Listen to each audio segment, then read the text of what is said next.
ব্রাহ্মণবাড়িয়াতে আসার চিন্তা ভাবনা আমার কোনোভাবেই ছিল না। আমি ফয়সাল ভাইকে বলেছি যে আপনাদের এলাকার মানুষ মারামারি করে ঝামেলা করে, আবার আমরা ভিডিও টিডিও বানাই, গেলে ওইখানে একটা ঝামেলা হবেই বা হতেই পারে, স্বাভাবিক যে এদের খুব ডেঞ্জারাসভাবে প্রেজেন্ট করা হয় মিডিয়াতে।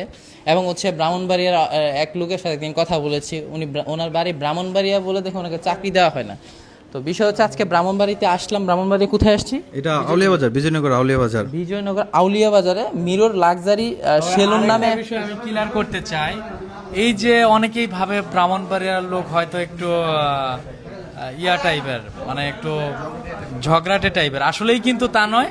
এটা সম্পূর্ণ ভুল ধারণা যে ভাবে যে ঝগড়াটে, আসলে এরকমটা কোনো কিছুই না, তারা স্বাভাবিক, এমনকি সুন্দরবনের। আচ্ছা, যাই হোক, ঝগড়া আপনাদের সব জেলাতেই হয়, সব জেলাতেই হয়, কোনো এলাকায় কম, কোনো এলাকায় বেশি।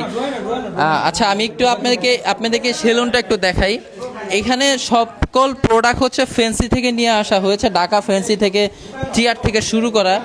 এবং এখানে আপনাদের সব থেকে খুশির ব্যাপার এদের সার্ভিসটা খুব কম। আমাদের যে সেলুন ঢাকাতে, তো আমাদের সেলুন থেকেও এখানে কম। আমরা যেখানে মানে শুধু হেয়ার কাট করি 200 টাকায়, ওনার এখানে দিছে 100 টাকা হেয়ার কাট।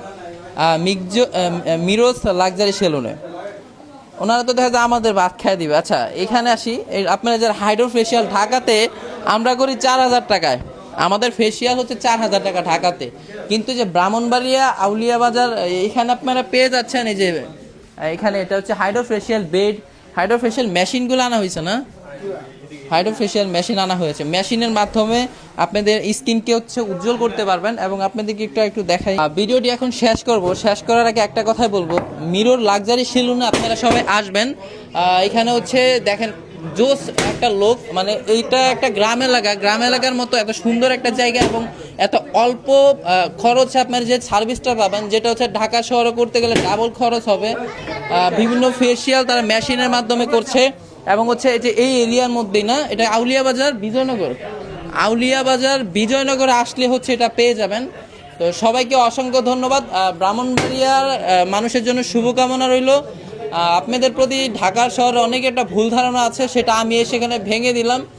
তো অন্যান্য জায়গায় অনেক ওপেনিংয়ে যাই, পিছন থেকে অনেকে ব্যাড সাউন্ড করে, অনেকে অনেক কথা বলে, কিন্তু এরকম ডেঞ্জারাস এলাকায় এসেও খুব শান্তিভাবে আমরা এখানে একটা ওপেনিং প্রোগ্রাম শেষ করতে পারলাম। ভালো থাকবেন, সুস্থ থাকবেন।